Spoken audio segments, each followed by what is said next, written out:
The low amber light of the Onyx bar was supposed to be sophisticated, but tonight, it just felt predatory.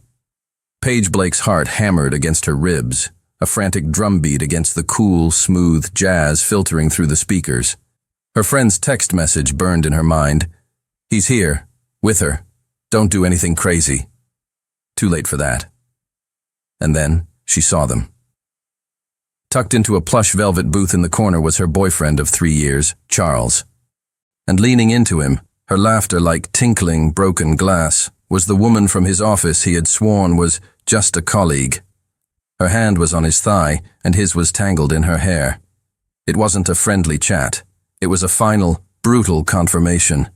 A cold, sharp pain lanced through Paige's chest, so intense it made her gasp. For a moment, she was frozen, a statue of heartbreak and betrayal. Then, the pain curdled into a white-hot rage. She walked toward them, her movement stiff, her vision narrowing until they were the only 2 people in the room. "Charles," she said. Her voice was surprisingly steady. He looked up, and the charming smile on his face faltered, replaced by a flicker of panic, then annoyance. "Paige, what are you doing here?" "I could ask you the same thing," she said, her gaze flicking to the woman beside him, who now looked distinctly uncomfortable. Charles sighed, running a hand through his perfectly styled hair. He didn't even have the decency to look ashamed. He looked bored. "Look, Paige, let's not make a scene." "A scene?" she repeated, a bitter laugh escaping her lips. "You're cheating on me in public, in a bar where half our professional circle hangs out, and you're worried about me making a scene?" He stood up then, his expression hardening into something cruel. "All right, you want the truth?" he said, his voice low and dismissive. "What did you expect? I need someone who's on my level, someone exciting. You're comfortable, Paige. You're predictable. She," he gestured to the woman, "is a challenge." The public humiliation was a physical blow. He hadn't just broken her heart. He had belittled her, dismissed her, made her feel small and worthless in front of their peers. Tears of fury and shame burned her eyes. She looked at his smug, arrogant face, and a reckless, desperate idea exploded in her mind. She wasn't going to leave in tears. She was going to leave a scar on his massive ego. Her eyes scanned the bar and landed on a man sitting alone at the counter. He was tall, dark, and impossibly handsome, dressed in a suit that probably cost more than her car. He exuded a quiet, intimidating power, a stillness that commanded attention more than any loud voice ever could. He was, without a doubt, the most formidable man in the room. Perfect. In a move fueled by pure, unadulterated impulse, Paige turned her back on Charles. She marched straight to the stranger, who looked up, a flicker of surprise in his cool, gray eyes as she approached. She didn't say a word. She reached out, grabbed the lapel of his expensive suit, pulled him forward and kissed him. It wasn't a gentle kiss. It was a furious, passionate, all-consuming kiss. It was a kiss that poured out 3 years of love and a single night of heartbreak. For a split second, the stranger was still, shocked by her audacity. Then, to her surprise, she felt his hand come up to the small of her back, pulling her closer, responding to the kiss with a controlled, possessive pressure that sent a jolt of electricity through her. She finally pulled away, breathless, her lips tingling. She didn't look at the stranger. She turned and fixed her gaze on Charles, whose jaw was hanging open in stunned disbelief. "Turns out, Charles," she said, her voice clear and ringing with a triumphant fire, "I was looking for something more exciting, too." And with that, she turned on her heel and walked out of the bar, her head held high.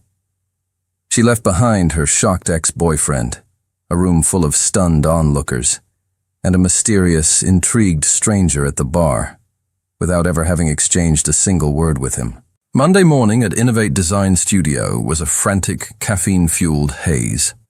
Paige threw herself into her work, using complex design grids and color palettes as a shield against the emotional hangover from the weekend. She had successfully avoided Charles's barrage of angry texts and voicemails, but the memory of her own reckless act, kissing a complete stranger, made her cheeks burn every time she thought of it. It had been a moment of insane, satisfying madness, But now, in the harsh light of day, it just felt insane. Around 10 a.m., a palpable buzz swept through the office. An email, marked with the highest level of urgency, had landed in every employee's inbox. Subject: Emergency all-hands meeting. Do not miss. The body of the email was brief and world-shattering.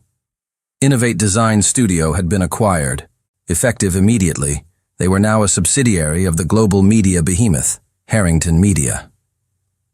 A town hall meeting was scheduled for 11 a.m. to introduce the new CEO. The conference room was packed, the air thick with nervous energy and whispered speculation. Paige stood in the middle of the crowd with her colleagues, making anxious jokes to mask her own rising panic. "Well, there goes our creative freedom," her deskmate Leo muttered. "I hear the Harrington Media guys are corporate sharks." "I just hope the new overlord appreciates our work," Paige whispered back, "and keeps us employed." At precisely 11 a.m., the company's director of HR, a nervous-looking man named Mr. Henderson, walked onto the small stage at the front of the room. "Good morning, everyone," he began, his voice trembling slightly. "As you know, this is a day of significant transition for Innovate. It is my great honor to introduce the visionary leader who will be guiding us into this new and exciting future. Ladies and gentlemen, please join me in welcoming our new CEO, Mr. Christopher Harrington." A man walked onto the stage from the wings, and Paige's world stopped. It was him. The stranger from the bar. He was even more formidable on stage, his presence commanding the entire room. He wore the same quiet power like a custom-tailored suit. His cool, grey eyes swept across the crowd, analytical and assessing. Then, they found her. His gaze locked onto hers from across the room. There was no visible change in his stony expression, but she saw it. A flicker of something in his eyes. A spark of recognition, a flash of surprise, and something else. Something that looked terrifyingly like amusement. He knew. Her heart, which had stopped moments before, now began to hammer against her ribs so hard she thought it might break. She felt the blood drain from her face. He delivered a speech about synergy, efficiency, and a new era of innovation. It was a standard bloodless corporate speech, but coming from him, every word felt like a personal threat. After the speech, as the stunned employees began to disperse, Christopher Harrington descended from the stage.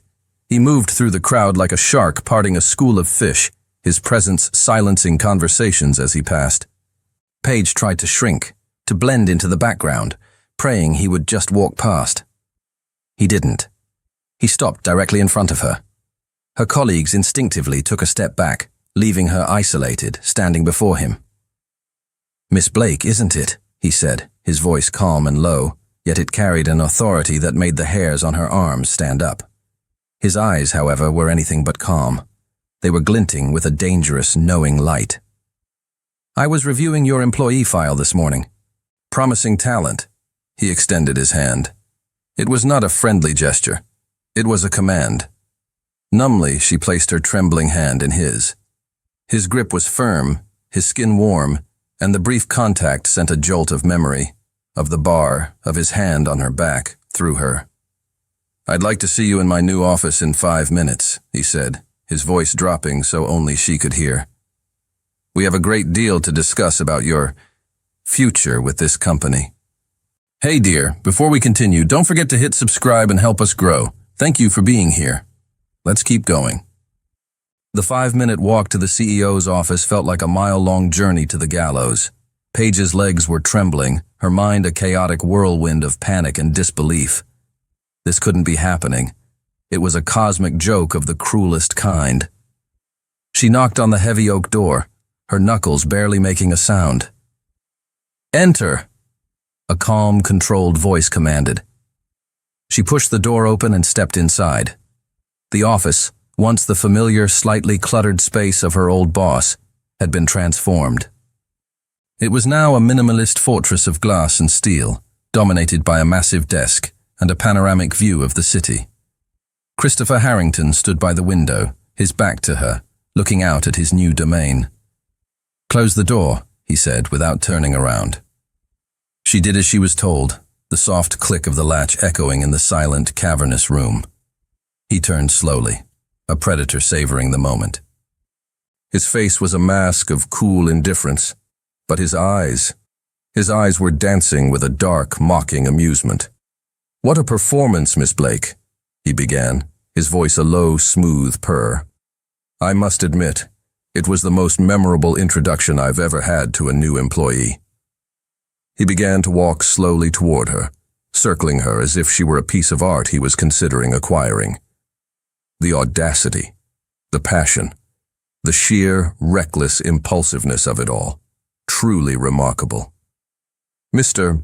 Harrington," she began, her voice a hoarse whisper. "I am so sorry. I had no idea who you were. It was a mistake, a terrible, unprofessional—" "A mistake?" he interrupted, stopping directly in front of her. "Oh, I don't think so. It was a calculated move. A desperate, emotional, but calculated move to wound an adversary, and it was very, very effective." He was so close she could smell the faint, clean scent of his cologne, the same scent from the bar. "The problem, Paige," he said, his voice dropping, using her first name for the first time, a deliberate act of intimacy that felt like a threat, "is that your passion and your recklessness are now my assets, and I cannot have my assets behaving in such an unpredictable manner." She braced herself, expecting the inevitable. "I understand.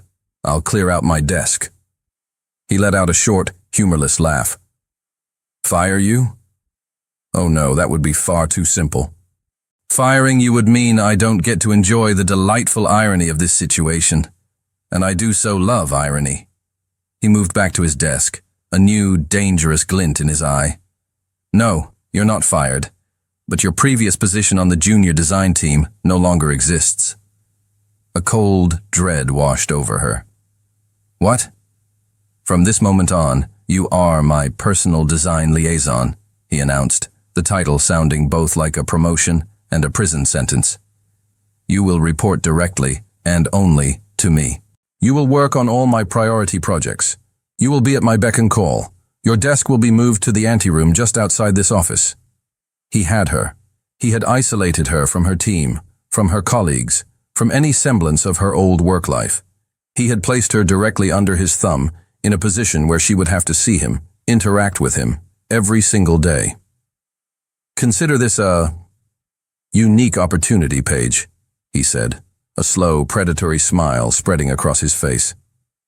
"An opportunity to prove that your passion is not limited to dramatic displays in bars. You want it to be exciting. Well, your life is about to get very exciting indeed." She stood there, frozen, realizing the full extent of her nightmare. She hadn't just kissed a stranger. She had kissed her new boss, her new tormentor, the man who now held her entire future in the palm of his hand.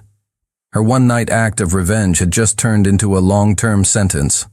The next morning, Paige's world had been completely upended.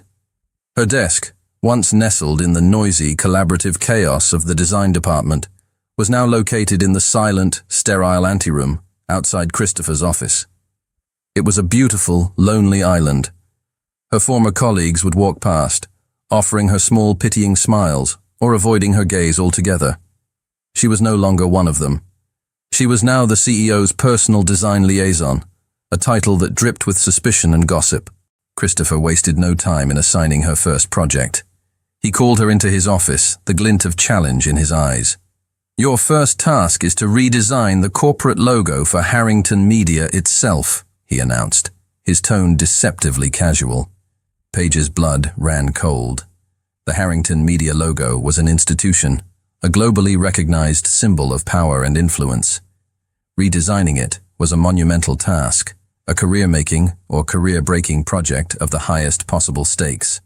"Our current logo is stale," he continued, leaning back in his chair. "It lacks vision. It needs new life. It needs passion."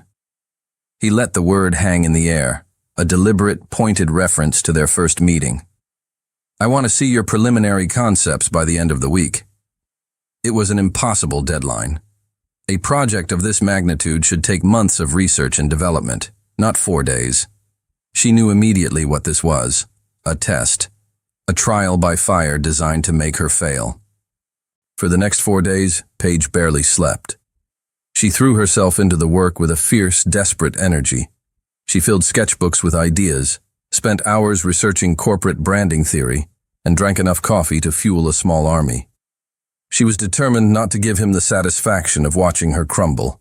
She worked late each night, often the last person in the building besides Christopher himself, who seemed to live in his office. The dynamic between them was a tense, silent war.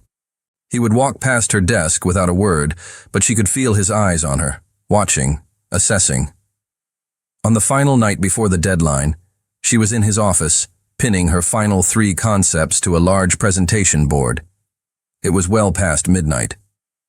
"You're still here," he said, his voice startling her.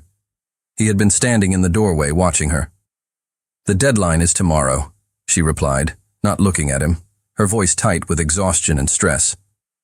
He walked over to the board, studying her designs. They were brilliant. One was a bold, evolutionary take on the current logo. The second was a complete revolutionary departure. The third was a clever, minimalist design that was both modern and timeless. He was silent for a long time, his expression unreadable. "This one," he said finally, pointing to the third, minimalist concept. "It's clean, powerful, intelligent, but the font choice is weak. It lacks authority." "I disagree," she shot back, her exhaustion making her bold. "The sans serif font is modern and approachable. It's meant to signal a shift toward a more transparent, forward-thinking company. An authoritative serif font would be a step backward. It's predictable." He turned to face her, a flicker of anger in his eyes. "Are you calling my judgment predictable, Miss Blake?" "I'm calling your suggestion safe," she retorted, her own frustration boiling over. "You talk about wanting new life and passion, but when you see it, you want to control it, to force it into a box you already understand. You're a micromanager, Mr. Harrington." The words hung in the air, a shocking act of insubordination. He took a step closer, his towering presence filling her space. They were inches apart, the adrenaline of their argument a palpable current between them. His eyes, dark and intense, dropped to her lips. The memory of the kiss, the raw, electric moment in the bar, flashed between them, as real and as present as the tension in the room. He leaned in, his breath warm on her cheek. For a heart-stopping second, she thought he was going to kiss her again. But then, he abruptly pulled back, his expression once again a mask of cool control. "The deadline is 9 a.m., Miss Blake," he said, his voice a low, dangerous growl. "Don't disappoint me." He turned and walked out of the office, leaving her standing there, her heart hammering, her body trembling with a confusing, infuriating mix of anger, adrenaline, and undeniable attraction. Paige's minimalist logo design, after a tense final review, was chosen. Christopher, true to his nature, took full credit for guiding the project to success, but the whispers in the industry's design circles knew the truth. The brilliant, clean concept had come from Paige Blake. Her name, once unknown, was suddenly on the map. It was a small victory, but it was hers. The victory, however, came with a bitter consequence. Charles, her ex, heard the news. He discovered that not only had Paige not been fired, but she was now working directly under the new billionaire CEO, the very man she had kissed in the bar. Consumed by a toxic cocktail of jealousy and a wounded ego, he did something petty and destructive. One afternoon, he showed up in the gleaming marble lobby of Harrington Media headquarters. "I'm here to see Paige Blake," he announced to the receptionist, his voice loud and belligerent. "Do you have an appointment, sir?" the receptionist asked politely. "No, I don't have an appointment," Charles sneered. "But I'm sure she'll see me. We have some unfinished business." He leaned in conspiratorially. "You know, it's amazing how fast some people climb the corporate ladder once they start sleeping with the boss." The receptionist's eyes widened in shock. The comment was loud enough for several people in the lobby to hear. It was a deliberate public attempt to humiliate Paige and sabotage her newfound professional standing. The receptionist, following protocol, discreetly alerted security, and then, knowing the sensitivity of the situation, called Christopher's office directly. Paige, hearing the commotion from her desk in the anteroom, felt a cold dread wash over her. She recognized that voice. She walked to the glass doors of the office suite and looked down into the lobby. She saw Charles, making a scene. Her heart sank. Before she could react, Christopher emerged from his office, his face a mask of thunderous rage. He had clearly been listening on the intercom. "Stay here," he commanded her, his voice a low, dangerous growl. He didn't take the elevator. He descended the grand sweeping staircase that connected the executive floor to the lobby, his movements controlled, deliberate, and utterly menacing. Every eye in the lobby was on him. He didn't raise his voice. He didn't have to. He stopped directly in front of Charles, his presence so powerful it seemed to suck the air out of the room. "You must be Mr. Davies," Christopher said, his voice a blade of ice. "Charles," he corrected, trying to sound confident, but failing miserably. "I don't care what your name is," Christopher continued, his voice dropping even lower. "Miss Blake is currently occupied doing the brilliant, innovative work that her talent warrants. Work that is integral to the future of my company. You, on the other hand, are trespassing on private property and harassing one of my most valued employees." He took a step closer, and Charles instinctively flinched back. "This is the only time I will say this. Security will escort you out. If you ever set foot in this building again, if you ever contact Miss Blake again, if I even hear you speak her name in a public forum again, the full weight of the Harrington Media Legal Department will descend upon you. We will dismantle your career, your reputation, and your financial stability with such surgical precision that you will spend the rest of your life wishing you had never heard the name Paige Blake. Am I clear?" Charles, pale and trembling, could only nod. "Good," Christopher said, turning his back on him as security guards moved in. He looked up and his eyes met Paige's, who had been watching the entire scene, frozen, from the top of the stairs. The cold, lethal fury in his expression softened for a fraction of a second, replaced by a flicker of something else. Concern. "Are you all right?" he asked, his voice just loud enough for her to hear. She could only nod, her throat tight with a confusing mix of emotions. He hadn't used the situation to mock her or to remind her of her recklessness. He hadn't put the blame on her. He had defended her. Fiercely, publicly. He had protected her reputation and her honor with the cold, brutal efficiency of a king defending his most prized possession. And it was the most confusing and thrilling thing she had ever witnessed. In the aftermath of the lobby incident, a new, unspoken understanding settled between them. Christopher's public defense of her had been a turning point. He had treated her not as a subordinate to be controlled, but as a valued asset to be protected. The gossip in the office quieted down, replaced by a grudging respect. Paige, in turn, found it harder and harder to maintain her professional animosity toward him. He was still her demanding, infuriatingly controlling boss, but he was also the man who had shielded her without hesitation. Their fragile new dynamic was put to the test 2 weeks later. "Pack a bag," Christopher announced, walking into her anteroom without breaking stride. "We're going to Milan. There's a design exposition. We leave in 3 hours." The trip was a whirlwind. Milan was a city of art, fashion, and undeniable romance, a dangerous backdrop for their already complicated relationship. During the day, they were all business. They moved through the exposition with a professional synergy that surprised them both, debating design philosophies, critiquing new trends, and gathering ideas for Harrington Media's next big project. They were a formidable team, their minds seeming to work in perfect complementary sync. But at night, the professional lines blurred. Under the guise of market research and client dinners, they explored the city. They shared a plate of pasta in a tiny family-owned trattoria, arguing playfully about which artist had more influence on modern design. They walked through the historic Brera district, the warm evening air filled with the sound of music and laughter. For moments at a time, she would forget he was her boss, the man who held her career in his hands. He was just Christopher, a man with a surprisingly sharp wit and a hidden passion for architecture. The breaking point came on their last night. After a long, successful day, they returned to their hotel suite, A magnificent space with a shared living area and a large balcony overlooking the spires of the Duomo. A successful trip, I think, Christopher said, loosening his tie as he poured them both a glass of wine. Very successful, Paige agreed, taking the glass he offered.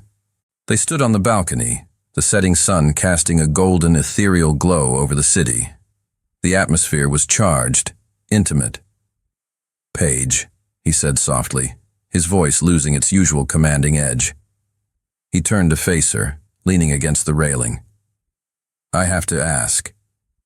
That night at the bar, why me?" It was the first time he had directly addressed the kiss since she had started working for him. The question was quiet, genuine, stripped of all mockery. She looked out at the magnificent cathedral, its spires reaching for the heavens. "I was hurt," she admitted, her voice barely a whisper, "and angry. I wanted to hurt him back, and you." She paused, then finally looked at him. "You looked like the most powerful man in the room. You looked strong, untouchable." He was silent for a long moment, his gaze intense. He moved closer, the space between them shrinking until she could feel the heat from his body. "And what if I kissed you now, Paige?" he murmured, his voice a low, husky caress. "With no revenge, no games, no audience." Her breath caught in her throat. Her heart hammered against her ribs.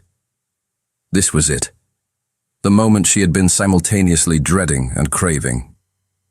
He reached out, his hand gently cupping her cheek, his thumb stroking her skin. His eyes searched hers, full of a raw, unguarded emotion she had never seen before. He leaned in, his lips just inches from hers. She closed her eyes, her body swaying toward him in surrender. And then he stopped.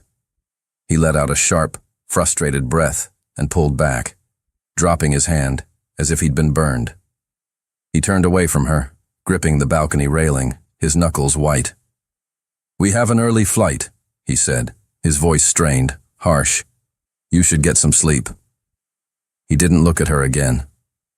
He walked back into the suite and disappeared into his room, leaving her alone on the balcony, her body trembling, her lips aching with the ghost of a kiss that had been promised, and then cruelly, inexplicably, denied. The flight back from Milan was a silent, agonizing torture.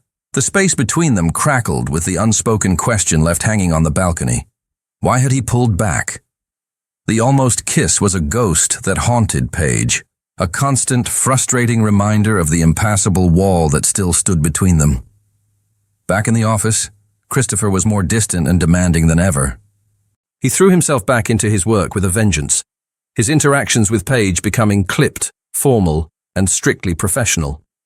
It was as if he was trying to erase the intimacy of Milan, to rebuild the wall he himself had almost torn down. Paige, hurt and confused, retreated into her own shell, focusing on her work and trying to ignore the ache in her heart. A few weeks later, while organizing his chaotic digital calendar, a task he had pointedly assigned her, she saw it. It was a recurring monthly appointment, blocked out for 3 hours every third Thursday.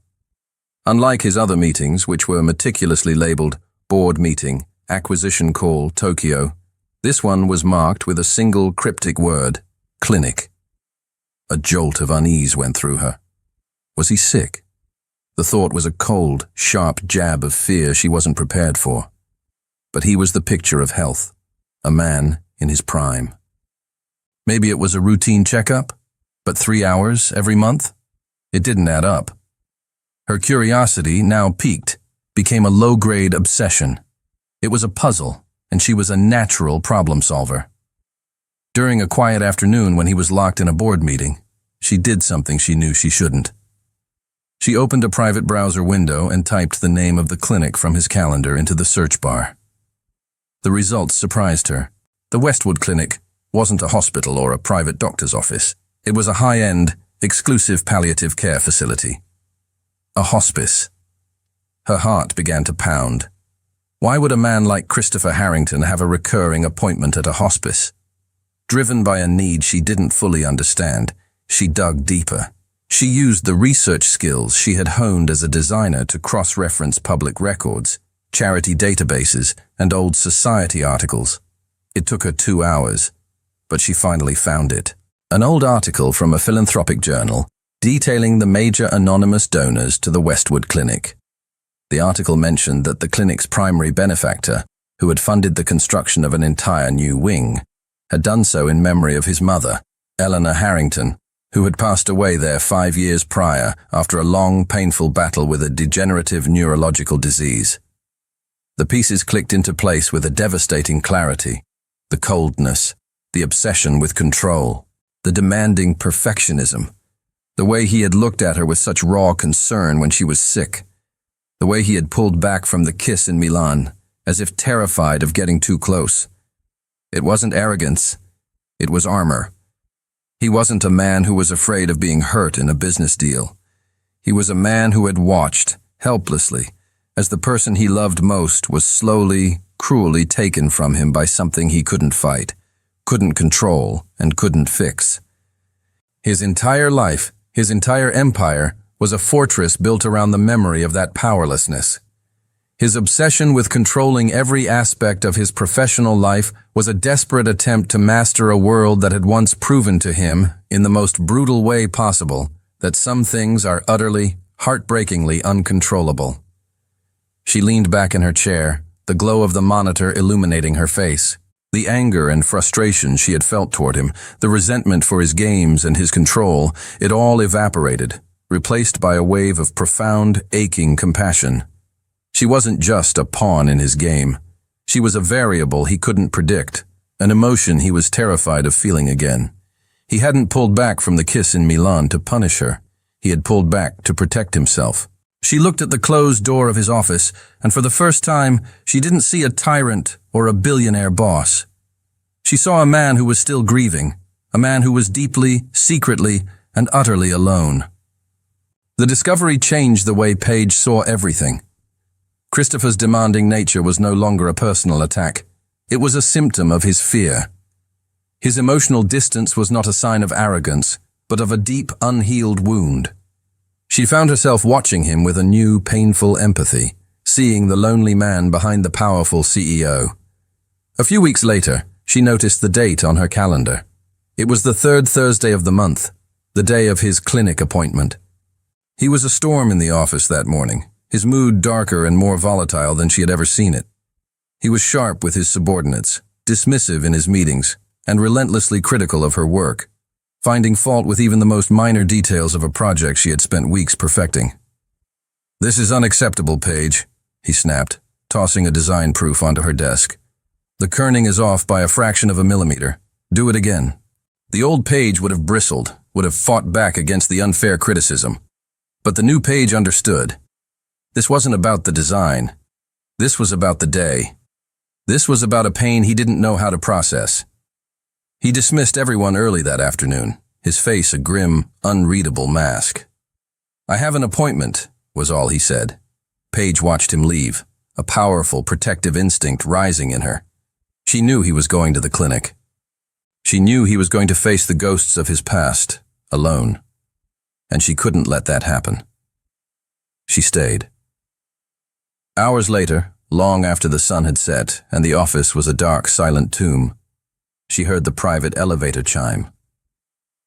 He walked into the office suite, looking utterly depleted. He had shed his suit jacket and tie, his shirt was untucked, and he looked smaller, more human than she had ever seen him. He didn't seem to notice her at first, walking straight to his office. She gave him a few minutes, then quietly followed. She found him standing in the dark, his back to the door, a glass of whiskey in his hand, staring at a small framed photograph on his credenza. It was a picture of a vibrant, smiling woman with his same gray eyes, his mother. "You don't have to be strong all the time, Christopher," she said softly from the doorway. He startled, spinning around, his face a mask of shock and anger. "What are you still doing here? I told everyone to go home." "I know," she said, walking slowly into the room. "But I didn't think you should be alone tonight." "I don't need a babysitter, Paige," he snarled, his voice rough with unshed grief. "I know you don't," she replied, her voice calm and gentle. She stopped a few feet from him. but maybe you just need a friend. Her quiet, unwavering presence, her refusal to be pushed away seemed to disarm him. The anger drained out of him, leaving behind only a raw, bone-deep weariness. "Today is the anniversary," he said, his voice barely a whisper. "The day she died." He finally looked at her, and his carefully constructed armor crumbled completely. She saw not the billionaire CEO, but a son who still missed his mother, a man drowning in a grief he had carried alone for 5 long years. She was everything, he choked out, the words a painful, ragged confession. And I couldn't do anything. All my money, all my power, all my knowledge. And I just had to stand there and watch her fade away. I couldn't control it. In that moment, Paige understood everything. She closed the space between them. She didn't say, "I'm sorry." She didn't offer empty platitudes. She simply reached out and took the whiskey glass from his trembling hand, placing it on the desk. Then she took his hand in hers. His hand was cold, but his grip was surprisingly strong, clinging to hers as if it were a lifeline. It wasn't a romantic touch. It wasn't a gesture of power. It was a profoundly human connection, a silent acknowledgement of shared pain and understanding. He looked down at their joined hands, then up at her face, his eyes shining with unshed tears. The last wall between them had finally, completely crumbled. "Sweetheart, are you loving this story? Click subscribe now so you won't miss the next twist. Thanks for the support." The moment stretched, silent and sacred, in the dimly lit office. Christopher's hand clung to hers, a silent, desperate anchor in the storm of his grief. The carefully drawn lines between them, boss and employee, tormentor and victim, had been completely erased, leaving only a man and a woman connected by a shared, profound vulnerability. The dynamic in the weeks that followed was entirely new. The tension was still there, but it was no longer a battle of wills. It was a quiet, humming awareness, a shared intimacy that lived just beneath the surface of their professional interactions. He was still her boss, still demanding and exacting, but the cold, critical edge was gone. In its place was a new respect, a new softness in his eyes when he looked at her. They fell into a new routine. They worked late, not because he was a tyrant, but because they had become a true team. The rebranding project for Harrington Media was nearing its final stages, and their creative synergy was undeniable. He would challenge her ideas, pushing her to be better, and she would defend her vision with a passion and intelligence that he had come to admire deeply. One night, they were the last two in the building, putting the final touches on the massive presentation for the board of directors. The new logo, her logo, was at the heart of it all. It was brilliant, and they both knew it. "It's done," she said, stepping back from the large screen, a wave of exhaustion and pride washing over her. "It's perfect," he replied, his voice quiet. He was standing closer than she had realized. He walked over to a small hidden bar in his office and opened a bottle of champagne. "This calls for a celebration," he said. He handed her a flute, the bubbles fizzing between them. "To the new Harrington Media," he said, raising his glass. "And to its brilliant designer," he added, his eyes locking onto hers, a warm, genuine smile on his face. "We make a good team," she said, her voice a little breathless. "Yes," he agreed, his voice dropping, becoming a low, intimate murmur. "We do." He set his glass down and took hers, placing it beside his. He took a step closer, and the celebratory atmosphere evaporated, replaced by the familiar, heart-stopping electricity that always seemed to hum between them. "Paige," he said, his voice a raw, husky whisper. He reached out, his hand gently cupping her cheek, his thumb stroking her skin. It was the same gesture he had made in Milan, but this time there was no hesitation, no fear, only a deep, undeniable certainty. He leaned in slowly, giving her every opportunity to pull away. She didn't. She couldn't. She met him halfway, her eyes fluttering shut. And then he kissed her. This was the second kiss. and it was nothing like the first. The first had been a weapon, an act of fury and revenge. This was a surrender. It was slow, deliberate, and filled with all the unspoken words, all the pent-up emotion, all the quiet understanding that had grown between them over the past few months. It was a kiss that spoke of shared grief, of mutual respect, and of a deep, powerful attraction that would no longer be denied. It was a confession, a promise, a beginning. When they finally pulled apart, they were both breathless. The truth of what they had become finally, irrevocably, laid bare. The game was over. The battle was won. And in the silent, moonlit office, they had both, finally, surrendered. The morning after the second kiss was like waking up in a new world, one where all the colors were brighter, more intense. When Paige walked into the office, the air itself felt different. She tried to act normal, to focus on her work, but every time she looked at the door to Christopher's office, her heart did a little flip. He called her in around mid-morning to review the presentation. The pretense of professionalism was a thin, fragile veneer over the new reality between them. He would stand too close, his hand brushing hers as they looked at the screen.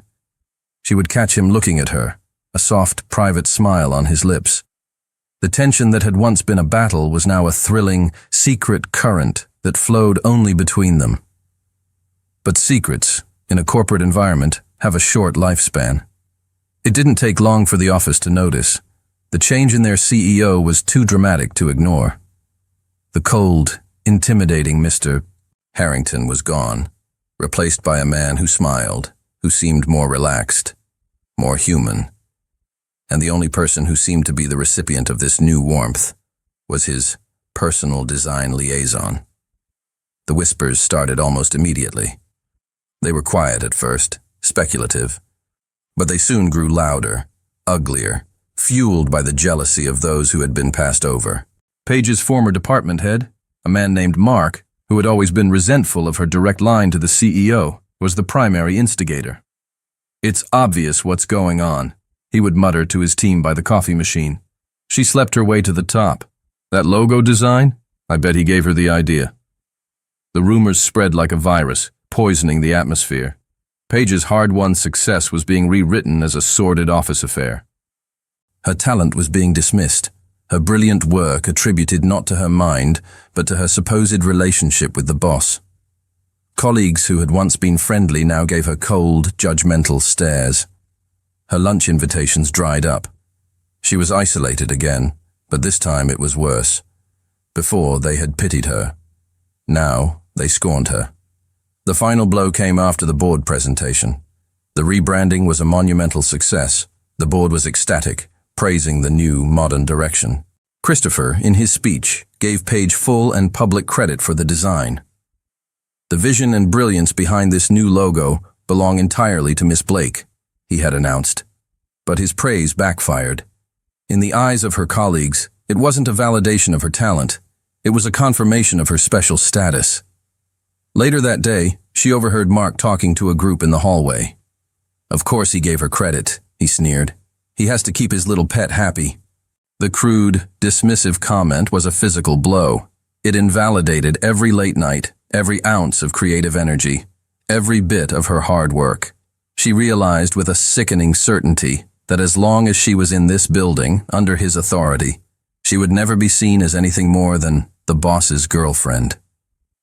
Her professional reputation, the one thing she had fought so hard to build, was being destroyed by the very relationship that was bringing her so much personal joy. She loved Christopher, but she also loved her work, her independence, her pride, and she was being forced to choose between them. The weight of the office rumors, of the stolen credit and the dismissive whispers, settled on Paige like a shroud. The joy she felt with Christopher was constantly being tainted by the poison of the workplace. She couldn't walk down the hall without feeling the sting of judgmental eyes. Her brilliant work, the source of her professional pride, was now the source of her greatest humiliation. She knew what she had to do. It was a heartbreaking, terrifying decision, but it was the only one she could make. That evening, she walked into Christopher's office. He was on the phone, but he smiled when he saw her, a warm, private smile that now made her heart ache. He quickly finished his call. "Perfect timing," he said, standing up. "I was just about to order dinner for us. I was thinking that new Italian place."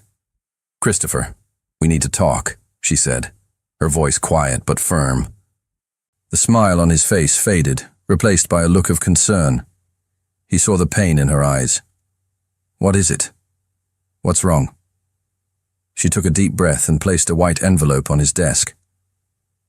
"This is my letter of resignation," she said, the words feeling like stones in her mouth. He stared at the envelope, then back at her, his face a mask of shock and disbelief. "What? Why? Is this about us? I told you. I don't care what people think." "But I do," she said, her voice trembling but resolute. "I can't be the boss's girlfriend, Christopher. I can't have every success, every achievement attributed to you. I worked too hard to get here. My talent, my work. It has to be my own. It's the one thing I have that is truly mine." He rushed around the desk to her, his hands coming up to grip her arms gently.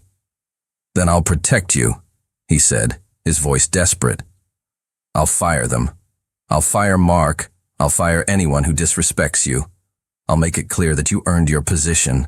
"No," she said, shaking her head, tears welling in her eyes. "Don't you see? That just makes it worse. It proves their point. It makes me the woman who gets people fired because she's sleeping with the boss. You can't protect me from this, Christopher. Your power is the problem." The truth of her words hit him like a physical blow. He, a man who could solve any problem with his power and his money, was powerless to solve this. His very position was the weapon being used against her. "If what we have is real," she continued, her voice breaking, "if it's strong enough, it has to be able to exist outside of these walls, outside of your shadow. I can't be your employee and your partner at the same time. I have to choose. And I choose me. I choose my self-respect." He stared at her, his face etched with a pain and a desperation she had never seen before. He was losing her, and he knew it. He had finally let someone in, only to have the world he had built tear them apart. "So this is it?" he asked, his voice a raw, broken whisper. "You're just leaving?" "I have to," she sobbed, pulling away from his grasp. She left the letter of resignation on his desk, a white flag of surrender in a battle she couldn't win. She turned and walked out of his office, out of the building, out of the life she had just begun to build with him. She was choosing to lose him in the desperate, heartbreaking hope that it was the only way they could ever truly be together. The day after Paige resigned was the longest day of Christopher's life. Her empty desk outside his office was a constant, gaping wound. The silence was deafening. He had spent the night staring at her letter of resignation, her words echoing in his mind. "Your power is the problem." She was right. He had built an empire on control, and that very control was now the thing that was costing him the only person who had ever managed to break through it. He had two choices. He could let her go, accepting that his world was too toxic for a love as real as theirs, or he could change the world. The next morning, he made his decision. At 10 a.m., another emergency all-hands meeting was called. The entire company gathered in the conference room, the air buzzing with speculation. Had the CEO's jilted lover finally been fired? Christopher walked onto the stage, but he was not the same man who had addressed them weeks ago. The cold, intimidating armor was gone. He looked tired, human, and resolute.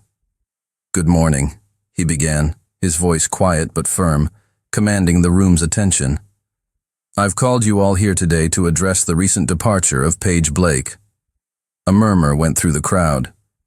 "There have been rumors and speculation regarding Miss Blake's role in this company and her relationship with me," he continued, his gaze sweeping across the room, seeming to land on every person who had ever whispered a malicious word.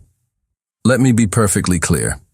Paige Blake is the most talented, innovative, and dedicated designer I have ever had the privilege of working with. The success of the Harrington Media rebranding is hers and hers alone. Her vision has set the course for the future of this company." He paused, letting the weight of his words sink in, He saw Mark, her old boss, looking distinctly uncomfortable in the crowd. "Miss Blake resigned," Christopher said, his voice turning hard, "because the culture in this office, a culture that I, as CEO, am responsible for, made her feel that her success was not her own. It made her feel that her talent was being overshadowed by her personal life. And that is a failure of leadership." "My failure." The room was dead silent. No one had ever heard a CEO, especially not the formidable Christopher Harrington, admit to failure. "Effective immediately," he announced, his eyes finding Mark in the crowd. "Markham Reynolds will be transferred. He will be heading up our new satellite office in Anchorage, Alaska. I'm sure his leadership will be appreciated there." A collective gasp went through the room. It was a public execution. "This is a message to all of you," Christopher said, his voice a blade of ice. "This company will be a meritocracy. We will not tolerate gossip, harassment, or the undermining of talent. From now on, your work is the only thing that will speak for you." He took a deep breath, his expression softening as he came to the hardest part. "As for me," he said, his voice suddenly vulnerable, "I have realized that my own leadership requires a new perspective. Therefore, I will be taking a 1-month leave of absence, effective immediately." The shock in the room was palpable. "I am taking this time," he concluded, his voice now quiet, personal, directed not at the crowd, but at an audience of one, wherever she was, "to try and win back the love and respect of the most brilliant woman I have ever known. Thank you." He dropped the microphone onto the podium with a thud that echoed in the stunned silence. He turned and walked off the stage, leaving behind his company, his reputation, and his entire world of control. He had made his choice. He was choosing her. Paige saw the speech. A friend from the office had sent her a link to a video someone had secretly recorded. She watched it on her laptop in her small, quiet apartment, her hands pressed to her mouth in disbelief. She watched it once, then twice, then a third time, the tears streaming down her face. He had done it. He had dismantled his own image, admitted his failure, and punished the people who had wronged her, all in front of the entire company. He hadn't just defended her. He had validated her, publicly and unequivocally. And then he had given up his power, his control, all for the chance to win her back. 2 days later, there was a knock on her door. She opened it to find him standing there. He wasn't the CEO of Harrington Media. He was just Christopher. He was dressed in a simple pair of jeans and a gray sweater, looking nervous and more handsome than she had ever seen him. He wasn't holding flowers or a gift. His hands were empty. "A 1-month leave of absence," he said, his voice quiet, a hopeful, tentative smile on his face. "No emails, no board meetings, no conference calls. Just me." He took a small, hesitant step forward. "Is it enough time to prove to you that I'm not just your boss?" She didn't answer with words. She stepped aside and opened the door wider, inviting him in. The month that followed was a revelation. They didn't go to fancy restaurants or exclusive parties. They went to museums. They took long walks in the park. They cooked dinner together in her tiny kitchen, bumping elbows and laughing as they argued over how much garlic was too much garlic. He met her family, not as a billionaire benefactor, but as the man who was in love with their daughter. He was charming, respectful, and surprisingly down to earth. She learned about the boy who had lost his mother too young, the boy who had built a fortress of control to keep the world at bay. He learned about the girl who had dreamed of being an artist, who had put her own ambitions on hold to support her family. They talked for hours, peeling back the layers of their public personas and revealing the real, vulnerable people underneath. They fell in love all over again. But this time, it wasn't a chaotic, confusing collision of power and attraction. It was a quiet, steady, and deeply intentional coming together of two equals. On the last day of his leave, they were sitting on a bench in the same park where they had had one of their first dates. "My month is up," he said softly, taking her hand. "I go back to being the CEO tomorrow." A flicker of the old fear went through her. "What does that mean for us?" He turned to her, his expression serious, his gray eyes full of a love so profound it took her breath away. It means I go back to my job, but it doesn't change who I am. Not anymore. You changed me, Paige. He squeezed her hand. I love you, and I will spend the rest of my life proving that to you, whether I'm in a boardroom or in your tiny kitchen. It was her turn to make a choice. She could let the fear win, or she could trust the man he had become. She leaned in and kissed him, a slow, sweet kiss, filled with all the hope and promise of their new beginning. Yes, she whispered against his lips. That's enough. Christopher's return to Harrington Media was the subject of intense speculation, but the reality was far quieter and more profound than anyone expected. He and Paige walked into the building on that Monday morning hand in hand, a silent, united front. The message was clear and undeniable. They were a couple, partners, and they were not hiding. The atmosphere in the office had transformed. The public shaming of Mark and Christopher's own vulnerability had sent a shockwave through the corporate culture. The gossip had ceased, replaced by a quiet, watchful respect. Christopher's first order of business was to call Paige into his office. "Welcome back," he said, a warm, genuine smile on his face. "I've had your old desk moved back to the design department. Your former position is waiting for you." Paige smiled, but shook her head. "Thank you, Christopher, but I can't take it." His face fell. "Paige, I thought we—" "We did," she interrupted gently. "But nothing has changed. I'd still be your employee. We'd be right back where we started. I told you, I can't work under your shadow." She placed a thick, professionally bound document on his desk. "So I have a counteroffer." He looked at the document. The title on the cover read, "Proposal for Blake Creative, an independent creative agency." He looked up at her, intrigued. "I'm not asking for my job back," she explained, her voice confident and clear. "I'm proposing a business partnership. I want to launch my own creative design agency, an independent subsidiary of Harrington Media. I'll be the CEO.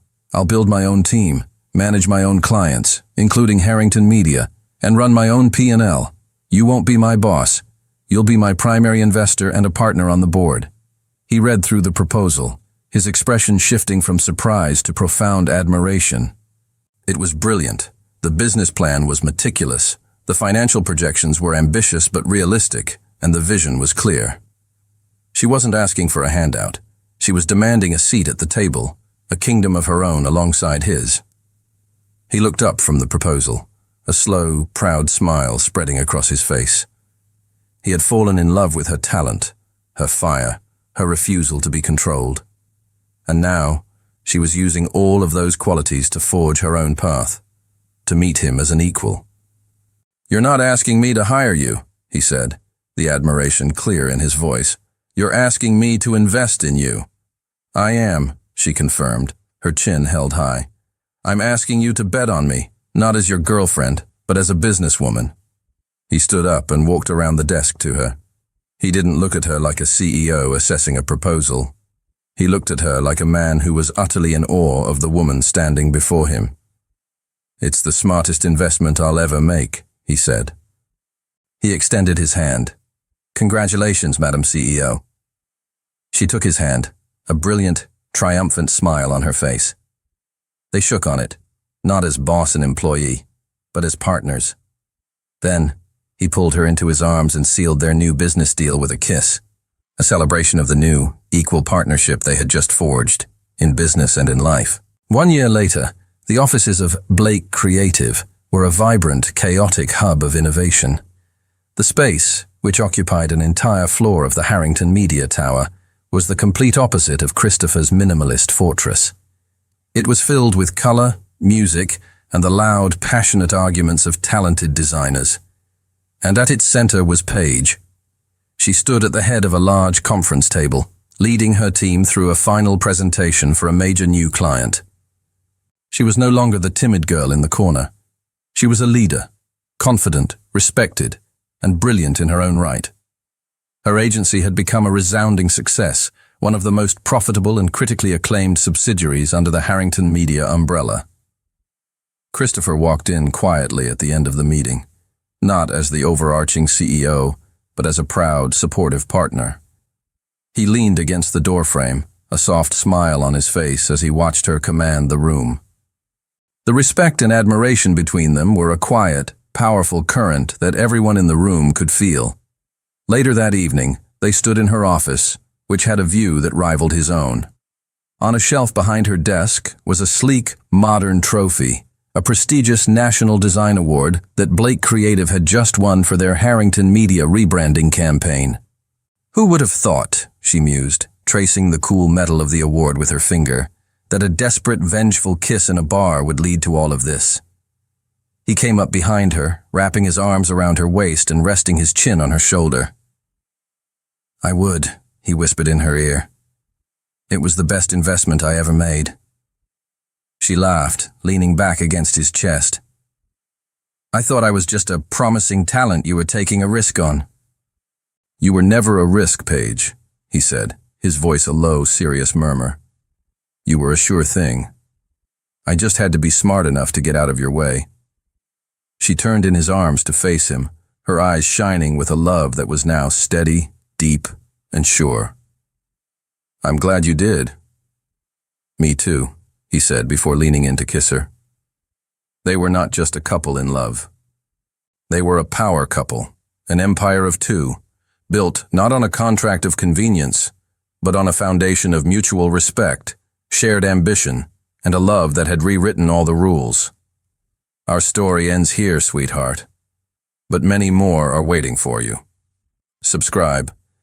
Tell me in the comments what you felt about this one, and we'll meet again very soon. Thank you, and see you in the next story.